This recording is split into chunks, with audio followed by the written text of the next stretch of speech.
Puntuali come sempre per il nostro TG, cominciamo dai titoli. Le prove selettive per gli aspiranti navigator si terranno a Roma, gli ammessi in Calabria sono 3.150, i posti disponibili 170, lo ha reso noto l'ANPAL. Dopo il via libera della Camera al decreto sanità approvato con 240 voti, ora la partita si gioca sulle nomine. Il governatore Oliverio dice: a noi interessa far funzionare la sanità. La Procura di Roma ha chiesto il processo per l'ex ministro all'ambiente Clini e per il sindaco di Cosenza. Occhiuto non ci sta e ribadisce la sua estraneità: non ho commesso alcun reato. La DDA di Catanzaro ha chiesto il processo per 2 sacerdoti accusati di aver minacciato un uomo al quale precedentemente avevano prestato del denaro. Uno dei 2 avrebbe inviato messaggi a sfondo sessuale alla figlia della vittima. Atti sessuali su una bambina di 10 anni nel corso di una festa. L'orco, un amico di famiglia della piccola, è accaduto a Lamezia. L'uomo, un quarantenne, è stato arrestato. I narcos di San Luca beccati grazie alle fototrappole che essi stessi avevano collocato a presidio delle piantagioni di marijuana. Operazione selfie della DDA di Reggio Calabria, 27 gli arresti. Si chiama Le Comunità Rigeneranti, il progetto di sviluppo turistico che coinvolge la costa ionica calabrese, obiettivo contrastare lo spopolamento. A Catanzaro confronto tra sindacati e istituzioni sul regionalismo differenziato, un pericolo per il sud e per la Calabria, è stato definito una secessione mascherata. Ben ritrovati dalla redazione del TG10 in apertura, lo avete sentito, parliamo dei navigator, c'è davvero attesa anche in Calabria per le selezioni. L'ANPAL ha pubblicato sul portale il calendario delle prove selettive che si terranno a Roma. Gli ammessi che partiranno dalla nostra regione sono 3.150, i particolari del nostro servizio. Prima prova per i navigator che dovranno accompagnare i percettori del reddito di cittadinanza a trovare lavoro. L'appuntamento fissato a Roma il 18, 19 e 20 giugno per le prove selettive che si terranno nei locali della fiera di via Portuense. Lo ha reso noto l'ANPAL, l'Agenzia Nazionale per le Politiche Attive del Lavoro, pubblicando sul sito gli elenchi degli ammessi suddivisi per provincia. In Calabria sono 3.150 gli aspiranti navigator per un totale di 170 posti. In particolare da Catanzaro sono 556 le domande per 30 posti, Cosenza 1.110 aspiranti per 60 posti, Reggio Calabria 870 domande per 47 posti, Crotone 390 per 21 posti, Vibo Valentia 224 per 12 posti. La prova di selezione consiste in un test costituito da 100 quesiti a risposta multipla. I candidati avranno a disposizione 100 minuti. La prova si considera superata con una votazione pari a 60 centesimi. Ogni candidato, come precisato sul portale, dovrà presentarsi per effettuare il check-in e raggiungere il punto indicato nelle convocazioni. Cambiamo argomento, vi abbiamo parlato ieri del via libera della Camera al decreto Calabria, ora la partita si gioca sulle nomine. Il governatore ai nostri microfoni dice: a noi interessa far funzionare la sanità. Vediamo. Con 240 voti a favore e 76 contrari, ieri la Camera dei Deputati ha approvato il decreto Calabria. Ora il provvedimento passa al Senato. Il testo che arriverà a Palazzo Madama sarà modificato in quanto i 2 emendamenti approvati di fatto hanno cancellato il primo, i 20.000 euro previsti come indennità aggiuntive per i commissari straordinari se residenti fuori regione. Il secondo condiziona gli ulteriori 50.000 euro ai risultati realmente ottenuti dai commissari. Il presidente della regione Calabria, Oliverio, conferma la linea dura, ossia nessuna intesa. Il dibattito alla Camera ha confermato quella che era una facile profezia. Io in Commissione Affari Sociali della Camera, quando sono stato audito, ho avuto modo di dire anche su questa norma che prevede la nomina dei commissari da parte del governo. Ho avuto modo di dire innanzitutto che noi non siamo interessati ad intese su nomi.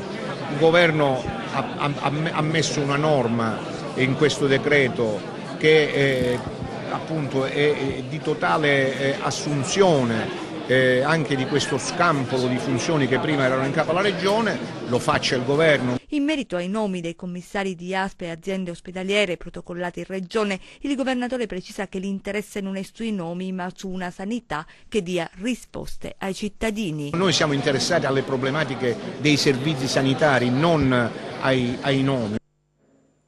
Alla Lamezia adesso per la Calabria che cambia passo, l'evento organizzato dalla Giunta regionale per rendicontare sui risultati della programmazione regionale sullo stato della spesa e sulle ricadute del territorio. Vediamo.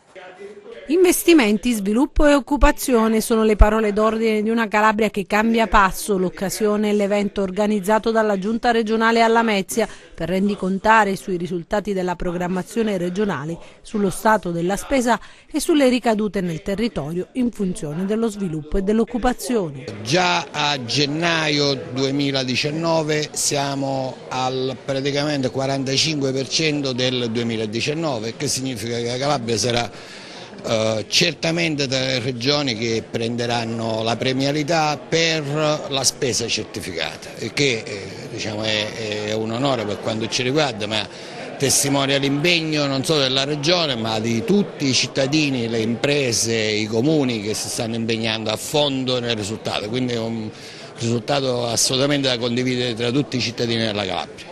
Gli obiettivi di spesa realizzati, l'evoluzione degli indicatori economici e l'esempio del lavoro in corso per la messa in sicurezza delle scuole, che ha portato la Calabria a modello per l'intero paese, attraverso 2 report per presentare lo stato dell'arte del POR e del PAC 2014-2020 e del Patto Calabria, con una particolare attenzione sulle ricadute nel territorio e sugli effetti prodotti nel campo della ricerca e dell'innovazione, della modernizzazione e crescita delle aziende nelle principali infrastrutture territoriali e sociali per il superamento del precariato e la creazione di nuova occupazione. L'intenzione nostra è addirittura di anticipare la programmazione 21-27 per alcuni settori. Per quanto riguarda l'edilizia scolastica, noi abbiamo 2000 edifici in Calabria. Di questi 2000 edifici ce ne 1500 in zona sismica di prima categoria. Noi già siamo intervenuti con circa 500 convenzioni e altri 500 sono in corso. Noi entro l'estate faremo queste 500 convenzioni. Stiamo facendo un'analisi di dettaglio degli altri 1000 interventi e obiettivo nostro entro il 2019 predisporre il piano di completamento del rinnovo dell'edilizia scolastica. La Calabria è l'unica regione in Italia che avrà questo livello e a pari livello con altre 2 o 3 di tutte le 263 regioni europee. La Procura di Roma ha chiesto il processo per l'ex ministro dell'Ambiente Corrado Clini e per il sindaco di Cosenza Mario Chiuto, accusati di associazione a delinquere. Il sostituto procuratore Alberto Galanti ha chiesto il rinvio a giudizio complessivamente per 27 persone. Occhiuto ribadisce la sua estraneità ai fatti, sono sicuro in coscienza, dice di non aver commesso alcun reato che mi viene contestato. Sentiamo. La Procura di Roma ha chiesto il rinvio a giudizio per l'ex ministro all'Ambiente Corrado Clini e per il sindaco di Cosenza Mario Chiuto. Sono indagati nell'ambito dell'inchiesta della Procura Capitolina su una presunta associazione a delinquere che avrebbe dirottato fondi pubblici destinati alla realizzazione di progetti ambientali all'estero. Lo scorso ottobre l'avviso di conclusione delle indagini per le 31 persone indagate, 26 fisiche e 5 giuridiche.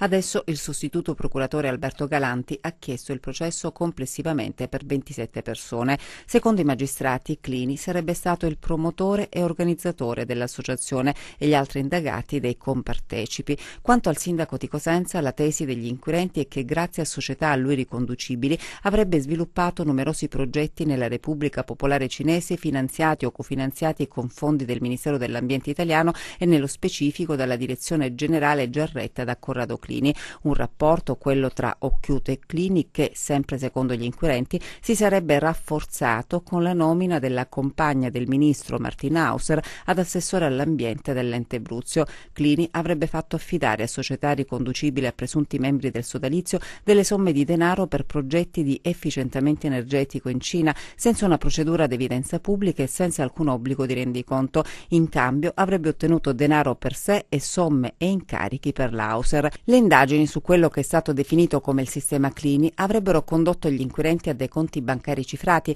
che, secondo l'accusa, sarebbero serviti a schermare il reale destinatario di una parte dei circa 230 milioni di euro che sono stati erogati per progetti internazionali dal Ministero dell'Ambiente dagli anni 90 al 2014, un sistema che, secondo l'accusa, avrebbe permesso a Clini, ex ministro del governo Monti, e alla Hauser di intascare parte dei soldi pubblici.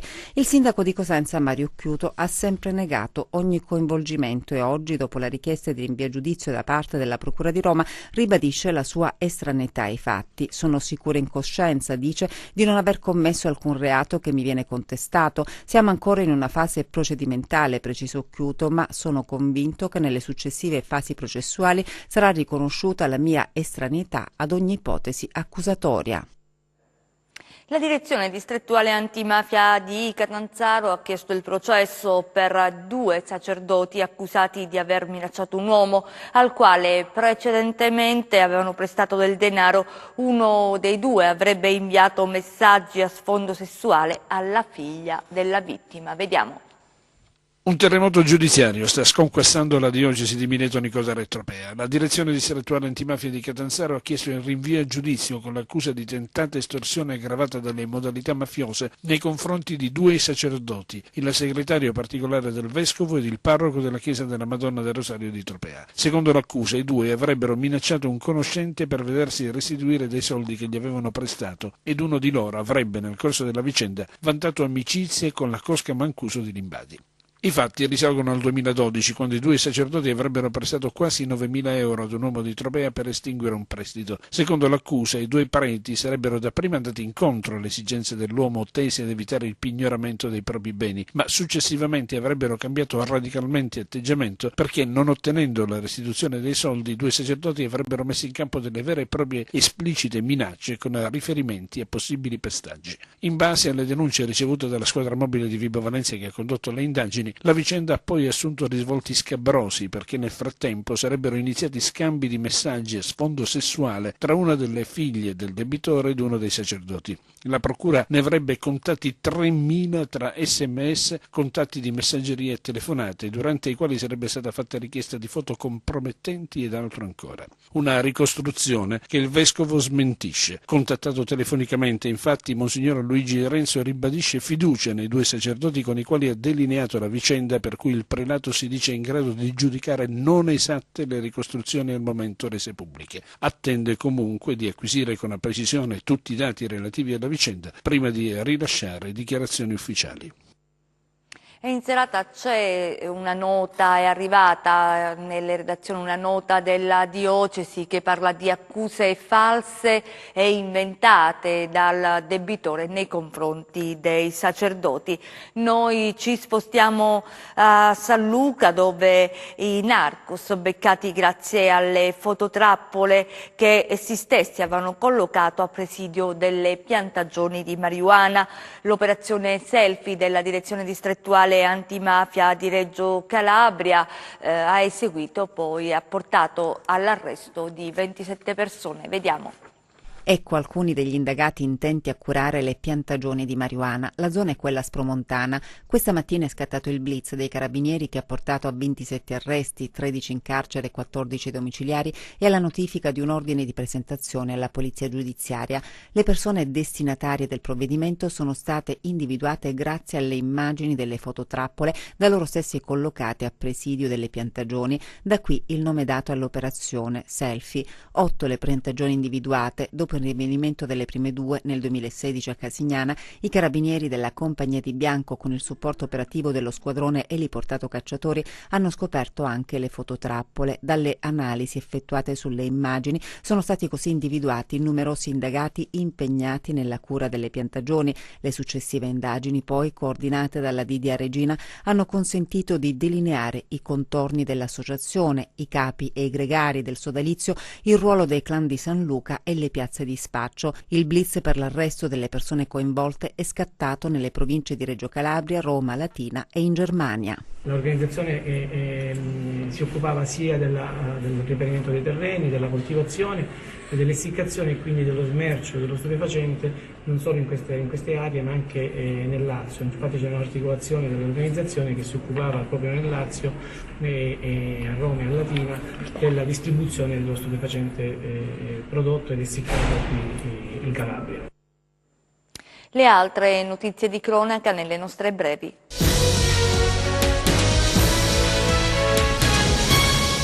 Un quarantenne è stato arrestato dai carabinieri alla Lamezia Terme accusato di atti sessuali con minorenne. Secondo quanto ricostruito dagli uomini dell'Arma, l'uomo, un amico di famiglia della piccola, avrebbe approfittato di una festa per condurla in un luogo appartato e palpeggiarla. La bambina in lacrime è stata salvata da una persona che, sopraggiunta, ha capito ed è intervenuta. È stata la piccola a raccontare alle forze dell'ordine quanto accaduto. Il Tribunale della Libertà di Catanzaro ha disposto l'annullamento dell'ordinanza di custodia cautelare ai domiciliari emessa lo scorso 6 aprile dal GUP di Lamezia Terme su richiesta della Procura della Repubblica a carico dell'imprenditore Gianfranco Caporale, 50 anni, accusato di bancarotta fraudolenta e intestazione fittizia di beni. Contestualmente il collegio ha anche annullato il sequestro dei beni intestati allo stesso Caporale e alla madre dell'imprenditore per un valore di oltre 1.200.000 euro. Caporale, che era ancora ai domiciliari, è tornato in libertà. Momenti di paura nella tarda serata di ieri in un noto ristorante di Lamezia Terme. 2 persone, una delle quali armata di pistola, hanno fatto irruzione nel locale e hanno minacciato di sparare al proprietario. I 2 avevano cenato nello stesso ristorante, ma quando si è trattato di pagare il conto, a loro giudizio non congruo, avrebbero avuto un acceso diverbio col titolare. Sulla vicenda indaga la squadra mobile di Vibo. Traffico ferroviario sospeso domani dalle 17.30 alle 5.30 di lunedì 3 giugno sulla linea Sibari-Cosenza. I treni saranno sostituiti dai bus, lo rende noto Rete Ferroviaria Italiana. A Catanzaro confronto tra sindacato e istituzioni sul regionalismo differenziato. È stato definito una secessione mascherata, un pericolo per il Sud e la Calabria. Vediamo. Il regionalismo differenziato è una spada di Damocle che pende sul Mezzogiorno, una riforma che nei piani dovrebbe esaltare e valorizzare le autonomie regionali, ma secondo gran parte degli osservatori, di fatto, farebbe inevitabilmente accrescere il divario tra nord e sud. Non chiamatelo campanile, con l'incontro regionalismo differenziato, opinioni a confronto, la UIL Calabria ha voluto analizzare le ricadute dirette e indirette che l'applicazione di questa modifica costituzionale potrebbe apportare al panorama istituzionale italiano. Questa formula di regionalismo differenziato non ci piace. Pensiamo che penalizzi in modo importante le regioni del Mezzogiorno e la Calabria su questioni quali la sanità, quali i trasporti, l'istruzione, e quindi riteniamo che in questa regione si debba dibattere, si debba discutere per cercare di formare, come dire, delle alleanze e sinergie anche extraregionali che possano vedere invece le regioni del Mezzogiorno a pretendere da un governo che vuole il cambiamento, che vuole andare incontro alle fasce più deboli della popolazione, invece un grande piano di straordinario per il Mezzogiorno, partendo proprio dal ricucire la rete dei diritti civili e sociali. Il 22 di giugno a Reggio Calabria, UIL, CGIL e CISL faremo una grande manifestazione nazionale dove rilanciamo il tema del Mezzogiorno. L'economista Gianfranco Viesti ha definito la riforma la secessione dei ricchi, riferendosi alle regioni Lombardia, Veneto ed Emilia-Romagna, che ritenendosi penalizzate dal sistema in vigore, spingono per l'attuazione. L'obiettivo è disporre di nuove entrate, trattenendo sul territorio maggiori risorse e incidere in maniera significativa sull'attuale meccanismo di trasferimento dei fondi statali. Non possiamo avere un paese diviso, non possiamo avere delle regioni che camminano meglio, che corrono meglio, delle regioni che rimangono indietro. Non ci possono essere cittadini di serie A e di serie B, non ci può essere una secessione mascherata. Per questo bisogna coinvolgere tutti, raccontare qual è il dramma del federalismo differenziato, dove non c'è un legame di solidarietà, di sviluppo per tutto il Paese, ma piuttosto delle fughe in avanti da parte di alcune regioni per avere più potere, più competenze, più risorse. Ci occupiamo adesso di una discarica a Pizzo, un sito da bonificare, vediamo.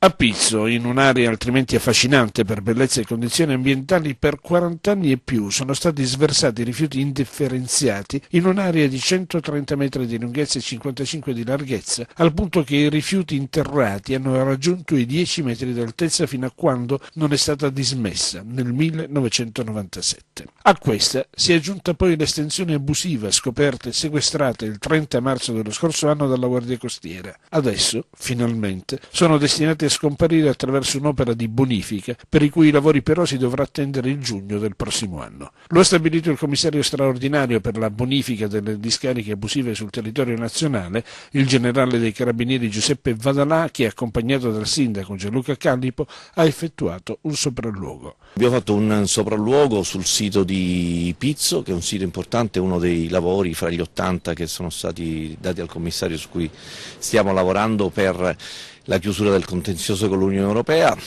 visto anche ovviamente questa situazione emergenziale, per fare un punto di situazione insieme al sindaco, alla Capitania di Porto e anche alla Regione, per poter intanto intervenire in tempi celeri per cercare di rimaneggiare questa uscita dall'alveo del torrente Angitola, poter intervenire e quindi farsi questo, e poi preparare tutto il resto per sistemare l'area come deve essere fatta la bonifica. Dal canto suo, l'amministrazione comunale da tempo si era attivata predisponendo un progetto che però richiedeva somme impossibili per un piccolo ente, in quanto la bonifica avrà un costo di circa 4 milioni che, come garantito ora dal commissario Vadalà, saranno reperiti e stanziati dal governo. Grazie all'impegno e al lavoro del commissario straordinario del generale Vadalà si sta portando avanti appunto un percorso di bonifica di questo sito, di valorizzazione di quest'area, anche magari poi con una destinazione che possa vedere la realizzazione di interventi pubblici, come per esempio impiantistica sportiva si parlava, e grazie alla Capitaneria di Porto, che un anno fa ha scoperto invece questa appendice di discarica che è emersa circa un anno fa e che ovviamente la struttura del commissario ingloberà nella bonifica generale che si porterà avanti, i cui lavori potrebbero iniziare nel prossimo anno. Dal Vibonese al Cosentino a Dolmanico, per l'esattezza, vi raccontiamo una bella storia, l'intervento tempestivo di una giovane dottoressa, Giusy Dodaro, e la dotazione da parte del territorio del defibrillatore hanno salvato la vita di un uomo. Vediamo. La dottoressa Giusy Dodaro a Domanico ha salvato una vita, un intervento tempestivo sabato notte. Come si sono svolti i fatti? Che cosa è successo? Sono stata chiamata verso le 20:30 perché un signore si era sentito male al bar del paese. Arrivata sul posto, il signore era a terra senza polso. Ho iniziato il massaggio cardiaco, la rianimazione cardiopolmonare e ho mandato subito a prendere il defibrillatore in postazione. Una volta arrivato il defibrillatore sono state sistemate le piastre. Ho continuato con il massaggio cardiopolmonare finché il defibrillatore non mi ha detto di effettuare la scarica. Siamo andati avanti per circa 20 minuti, forse anche di più, con il massaggio cardiopolmonare e 4 scariche di defibrillatore, fino a che alla fine il paziente non ha ripreso i sensi e appunto ha iniziato a parlare addirittura quando è arrivata l'ambulanza, quindi è stato caricato sull'ambulanza che aveva ripreso conoscenza. Quindi questa storia testimonia l'importanza dei defibrillatori, ma soprattutto del ruolo di personale di guardia medica. Assolutamente, i defibrillatori sono dei dispositivi salvavita, sono fondamentali. Non sono sicura che senza defibrillatore le cose sarebbero andate come sono andate. Sicuramente un intervento tempestivo è fondamentale perché non bisogna mai lasciare il paziente in arresto senza assistenza, questo sì. Restiamo nel Cosentino, a Trebisacce, dove ufficialmente è iniziato il progetto di sviluppo turistico Le Comunità Rigeneranti, che interesserà la costa ionica di Calabria, Basilicata e Puglia. Vediamo. Ha preso il via da Trebisacce, ma punta a contaminare i comuni vicini. La fase operativa del progetto Le Comunità Rigeneranti, coesione e sviluppo sostenibile, condiviso e partecipato. Vogliamo partire dal basso, attraverso una politica di rigenerazione vogliamo far comprendere soprattutto alla comunità locale che è giunto il momento di lavorare. La politica ha il compito di creare le opportunità, ma loro devono metterci le idee, devono metterci la passione, devono metterci il cuore. Il progetto pilota parte già da oggi, da una delle aree interne dell'Alto Ionio ad altissimo rischio di spopolamento, San Lorenzo Bellizzi. È un'opportunità che ci viene data per iniziare a sensibilizzare la popolazione, renderci conto di quello che abbiamo e che possiamo mettere in circolo per creare delle condizioni che possono portare un risultato anche e soprattutto economico per far rimanere chi decide e chi ha deciso di continuare a tenere le radici ben salde nella nostra comunità responsabile di quello che è il proprio futuro. Promuovere e sostenere idee di sviluppo condivise e partecipate e chiarezza di obiettivi sono solo alcune delle condizioni indispensabili per il successo del progetto. È importante che oggi ci fossero tanti sindaci presenti che chiedono di partecipare a questo progetto, ci fosse la Regione che si è impegnata anche a fare la propria parte per andare in questa direzione. Ecco, queste sono le condizioni che secondo me sono necessarie per sviluppare un progetto che è sicuramente difficile e complicato, perché la cosa più complicata è mettere assieme tante diversità, ma è anche una cosa affascinante e coinvolgente. L'ambizione dei partner è quella di ritrovarsi prima dell'estate per presentare la prima azienda che nascerà a San Lorenzo Bellizzi. Dalle parole ai fatti. Fra qualche mese ci rincontriamo per portare i risultati. L'obiettivo è quello chiaramente di far nascere delle imprese collettive, magari anche delle imprese tradizionali. La cosa importante è immaginare che col lavoro che noi faremo domani mattina un giovane o una persona in questo momento fuori dal mercato del lavoro decide di fermarsi grazie al nostro lavoro a San Lorenzo Bellizzi per continuare a conservare l'identità e a costruire economia. A Cosenza molto apprezzata i box art, l'anteprima nazionale dello spettacolo scritto e diretto da Dario De Luca. A Cosenza i box art diventano la location esclusiva per l'anteprima nazionale dello spettacolo di scena verticale Lo Psicopompo, scritto e diretto da Dario De Luca. Lo spettacolo, in cui Dario De Luca è anche attore insieme a Milvia Marigliano, si svolge in un box che diventa lo spazio scenico che accoglie un uomo e una donna, madre e figlio, che si confrontano sulla morte. Lo Psicopompo in greco antico è il traghettatore di anime. Per cui c'è quest'uomo che fa l'infermiere e in maniera clandestina aiuta le persone malati terminali, li aiuta nel fine vita. Incoccia una persona che mai avrebbe voluto incocciare nella sua, tra virgolette, carriera, e parte una diatriba filosofica sul desiderio di morte. Ho paura. La paura è la sola cosa che mi separa. Io ho paura di perdere la dignità, ho paura del dolore, io ho paura di non essere capace. Forse hai paura di scoprire che alla fine, quando arriva, non è bello e facile come si immagina. No. Gli spettatori dall'esterno, come di fronte ad uno schermo cinematografico, assistono alla rappresentazione in una dimensione profondamente intima, dotati di cuffie e coperte per contrastare il freddo pungente. Un modo molto suggestivo di vivere l'esperienza teatrale all'interno del villaggio dell'arte per eccellenza. Siamo orgogliosi perché questo spettacolo nasce proprio in questa struttura delle residenze artistiche che sono state il luogo della preparazione dello spettacolo, il luogo dello studio, della creazione e quindi anche del debutto, con un allestimento che devo dire ha una marcata immagine europea e quindi ben coniuga la struttura dell'architettura dei box art con lo spettacolo di questa sera. Chiudiamo con le previsioni del tempo.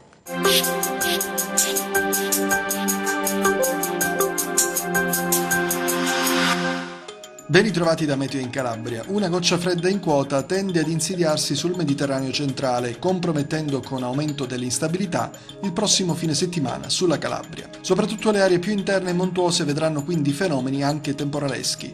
Domani irregolarmente nuvoloso al mattino, nel corso di metà giornata aumento della nuvolosità di tipo cumuliforme sui rilievi e zone interne, con rovesci anche temporaleschi su Pollino, Monti dell'Orso Marso, Alta Catena Costiera, Sila e Serre Vibonesi. Possibili parziali sconfinamenti dei fenomeni su Valle dell'Esaro, Valle del Crati e localmente lungo i litorali, specie del Vibonese e Ionio Cosentino. Temperatura in diminuzione.